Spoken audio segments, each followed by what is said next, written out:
War itself is a monster. However, across the centuries there have been reports by soldiers of actual monsters in the theatre of war. Some experienced fighters even claim that they have been reduced to primal panic and dread when faced with creatures that, in their mind, should not exist.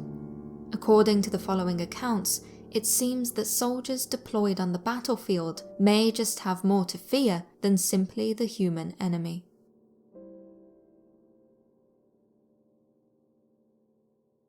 A relatively recent report of a wartime monster sighting comes from an anonymous US Army Special Forces squad member who was tracking a Taliban person of interest in the mountains of Afghanistan.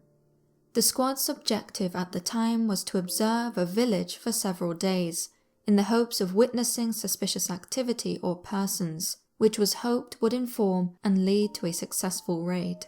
The team comprised 6 men at the base, with 2 others whose job it was to observe the village at close quarters.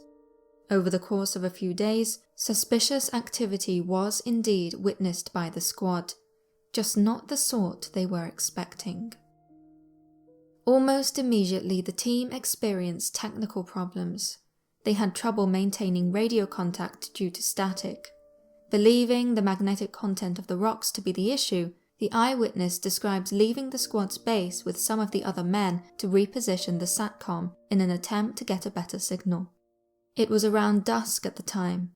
As they neared the SATCOM, one of the soldiers spotted a man in a white robe running through the rocks just outside the village. Lacking reliable communication and worried about the mission being compromised, the men packed up their equipment and got ready to move. They were all on high alert as they trekked back to their outpost. Covering their tracks as they moved through the darkness, the witness stresses the carefulness with which they retreated. Regardless, every so often he claims he would catch a fleeting glimpse of something white moving in the distance. After a short while, he reported what he had seen to the others. An officer said that he had seen the same thing. They were being followed. The sense of urgency and panic increased. They were a small unit, completely exposed, without means of communication. Not only that, the witness reports that everything felt strange. The air felt heavy and sort of sweet. The silence hummed loudly. Now enveloped in the darkness of the night, the team put on their night vision goggles. With the world cast in a perfect green haze, they scouted their surroundings.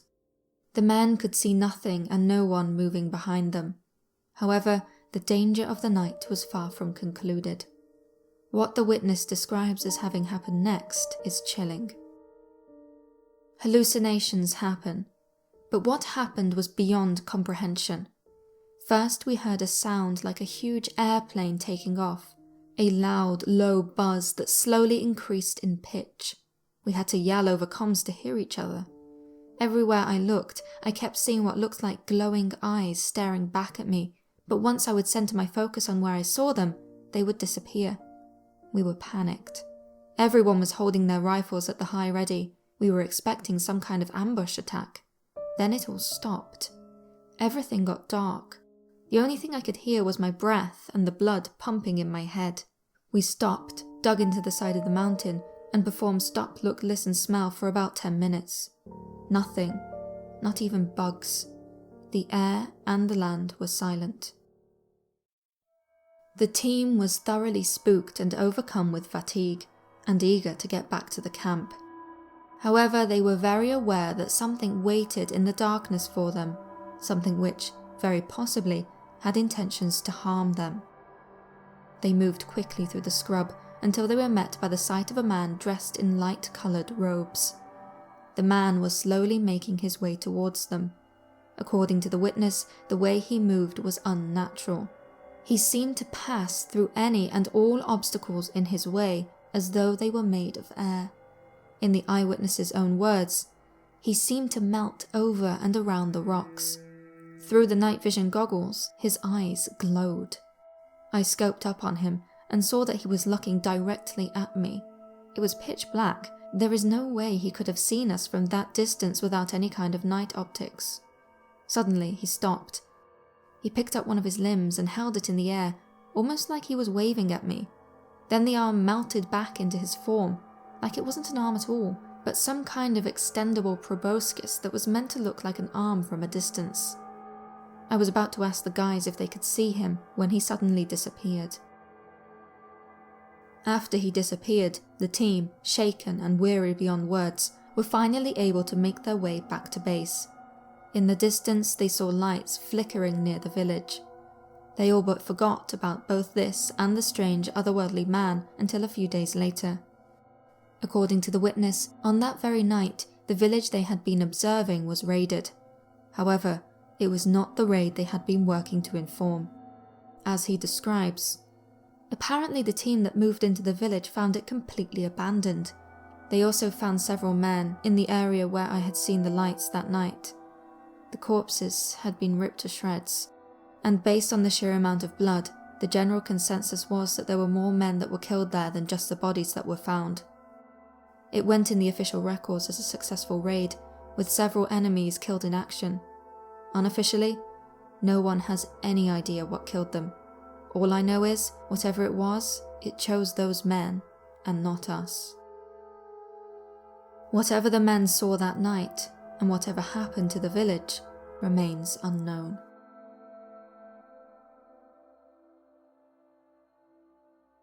The Lombards were a powerful Germanic tribe that ruled much of Italy from the 6th to the 8th century AD. Paul the Deacon, a scribe of the Lombards, tells of a strange story in their history. In their early days, the Lombards were confronted by an overwhelming tribal army, whose numbers greatly surpassed theirs. Their passage was barred. However, the leader of the Lombards thought of a plan. He spread a rumour that amongst his allies were a pack of savage, dog-headed man-beasts that waged unyielding warfare, drank human blood, and cannibalized themselves if they could not reach their enemy. The opposing army, not wanting to confront such an enemy, let the Lombards pass unmolested.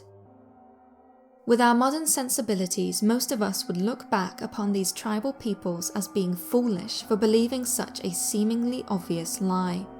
Yet, at the time, and for much of human history, the existence of a race of dog-headed men was almost seen as a matter of fact. Various ancient Greek writers wrote of dog-headed men living in the mountains of India and Ethiopia. These canine men, also known as cynocephaly, have been described as hunting for a living and communicating by barking with one another. They speak no language but bark like dogs, and in this manner make themselves understood by each other. Their teeth are larger than those of dogs, their nails like those of these animals, but longer and rounder. They cannot be defeated in war. Saint Augustine suggested that these dog-headed men descended from Adam. Other saints, including Saint Andrew and Saint Bartholomew, have described such creatures as well, whose hound-like appearance disappears after baptism. For several centuries, theologians debated whether such dog-headed men, assuming they were real, had a soul, and thus needed the Gospels taught to them. Several medieval explorers have also claimed to have witnessed these dogmen. Marco Polo reported encountering them on the Andaman Islands, describing them as a cruel race of spice farmers. They have heads like dogs and teeth and eyes likewise. In fact, in the face they are all just like big mastiff dogs. They have a quantity of spices, but they are a most cruel generation and eat everybody that they can catch, if not of their own race. Arguably most peculiar of all is the legend relating to the patron saint of travellers, Saint Christopher. There are many different origin stories relating to Saint Christopher. However, one story places his origins at a battle between the Romans and a savage North African tribe fought around 300 AD. This tribe was renowned for their ferociousness in battle, their cannibalistic tendencies, and, most strange of all, their heads being those of dogs. During the battle which the Romans ultimately won, a giant beast of a man was captured. He had a dog's head and was named Reprobus. Whilst the legend takes many forms from there, all agree that the warrior Reprobus converted to Christianity and took the name Christopher. After being a soldier of Christ for some time, he was martyred in Syria and was eventually sanctified. While this story is undoubtedly odd, the saint's canine head was such a well-known attribute that it inspired religious iconography for centuries. Stories of fearsome cynocephaly can also be found in Eastern sources, with a Buddhist missionary describing an entire island off the west coast of China being filled with a race of dog-headed men. Tales of dog-headed men then, it seems, were commonplace. Everywhere around the world, people believed that there was indeed a savage, warlike race of men with the heads of dogs, bent on murder and cannibalism. It is possible that many of these tales had their roots in ignorance and prejudice. However, when the enemies of the Lombards heard the rumour of the cynocephaly that day, there was much for them to fear.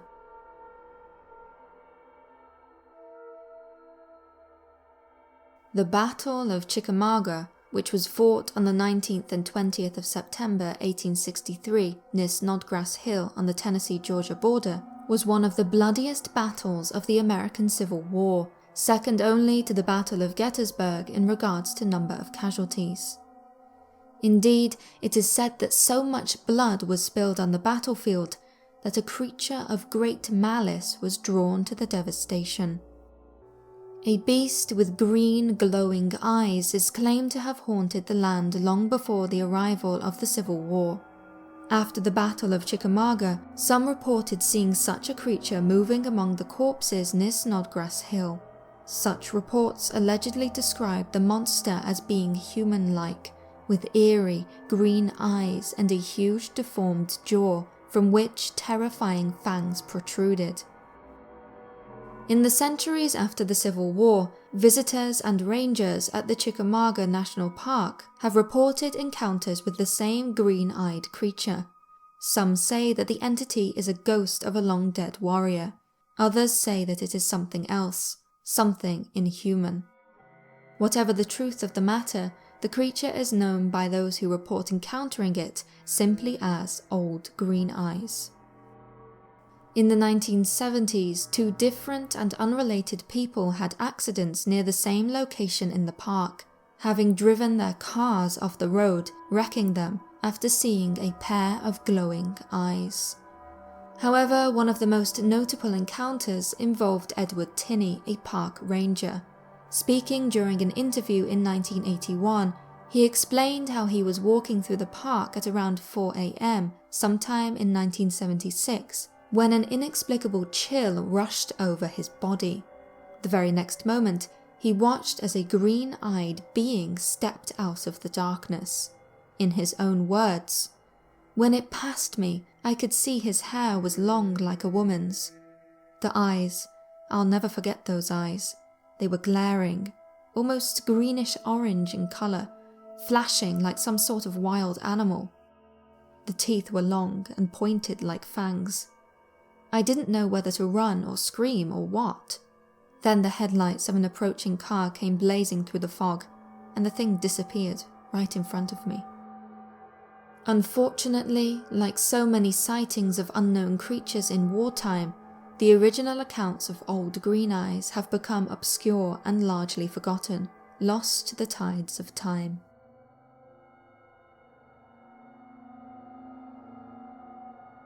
Of all the sightings of mysterious creatures in wartime, none is more widely reported than the rock apes of Vietnam. Throughout the Vietnam War, fighters on both sides of the conflict regularly encountered large bipedal apes in the dense jungles. Bizarrely, Vietnam is home to no such wild apes. Even before the conflict found its way to the jungles of Vietnam, there had been a long local tradition of strange creatures lurking in the wilderness. Various names have been assigned to the creatures by local peoples, including Batatu or forest people. Particularly cited within the Vukwang Nature Reserve, such stories describe muscular, bipedal beings with ape-like features, around 6 feet tall and covered in reddish-brown hair, excepting the knees, soles of the feet, hands and face. A commonly reported trait of the forest people is their displays of boldness and, on occasion, aggression. In Borneo, where the creatures are also claimed to exist, witnesses state that they do occasionally kill humans. Whilst locals of these regions consider the creatures to be a fact of life, the Batatu was relatively unknown to the outside world. That was until war pushed its way into the creature's supposed habitat. Among American soldiers, the creatures were known as rock apes, supposedly because of their propensity to hurl rocks at soldiers. In the decades after the Vietnam War, veteran testimonies of encounters with these creatures are commonplace. One such veteran, who served as an airborne infantry squad leader with the 101st Airborne in 1968 and 1969, described seeing numerous brown and reddish-brown rock apes around the Ashwau Valley. Although sightings of the creatures were common, they were likely never killed. As silence was the rule of the jungle, unnecessary gunfire was to be avoided at all costs.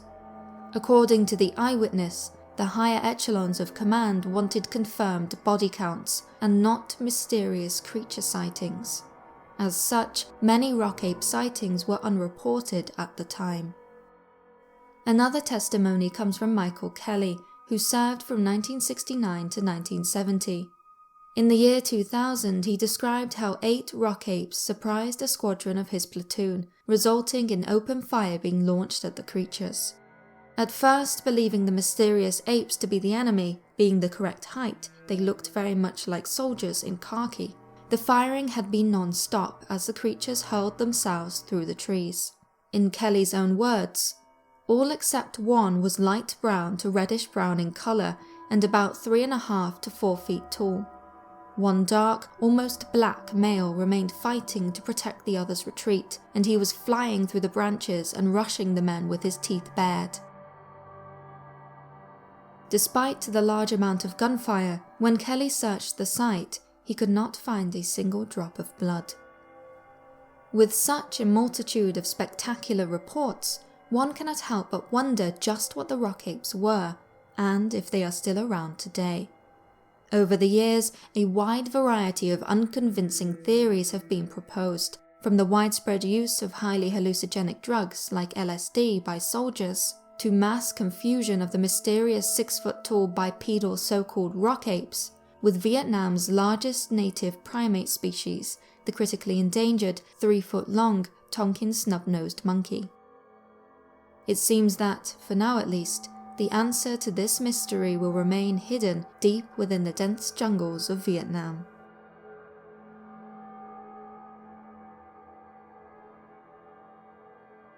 In the Pacific theatre of World War II, troops reported witnessing peculiar flying humanoids. Described as possessing a pair of large, leathery wings like a bat, these creatures were said to have been spotted close to military installations on numerous occasions. Silent and shy as they were reported to be, military eyewitnesses could not escape the unnerving feeling that these unearthly beings were somehow observing them. Many of the alleged sightings date to around the time of the Battle of Okinawa in 1945. Years afterwards, reports of flying humanoids in the Pacific were still being made by soldiers. One such report came from Sinclair Taylor, a United States Air Force private who was on guard duty at Camp Okubo near Kyoto, Japan in 1952. The sound of the creature's wings first drew the private's attention. To begin with, he thought he was looking at a giant bird. However, as it flew closer, it became clear that it wasn't. According to Taylor's testimony, the enigmatic being had the body of a man about 7 feet tall. It also had a 7-foot wingspan. After having flown closer to the private, the creature stopped and hovered in the air. Panicked, Taylor began firing his weapon at the flying creature. When he looked back at the spot where the winged beast had been, it had vanished. No blood, cadaver, or any other physical evidence was left behind. In his own words, "When I looked to see if my bullets had found home, there was nothing there." Even more bizarre is the fact that Taylor was not the only witness to this creature. It has been reported that, when he declared the incident to his sergeant, it was revealed that another guard had witnessed the exact same creature the year before. Although Private Sinclair Taylor had no knowledge of the previous sighting, and had had no contact with the other eyewitness, the two descriptions of the winged creatures were astonishingly similar. Theories as to what Taylor and others saw include secret military projects and the misidentification of local wildlife. Misidentification suggestions include crows, which are reported to be much larger in Japan than in other parts of the world. Certainly, in some countryside areas, crows with a wingspan twice the size of the typical carrion crow are described by rural farmers. These super-sized birds are also reported to be more reserved and less vocal than the common crow, which fits the descriptions of alleged flying humanoids. This being said, misidentification of crows or other large birds does not account for the alleged human characteristics of these creatures, nor does it explain their seeming unnatural ability to survive rapid gunfire, as reported by Sinclair Taylor. As such, the true nature of the flying humanoid creatures of Japan remains a mystery. Thank you for watching, I hope you enjoyed. If you liked this, you might also enjoy the video suggested on screen now. I also recently did a narration collaboration with Unit 522, so why not check out that video as well. Remember, the more you know, the more there is to fear.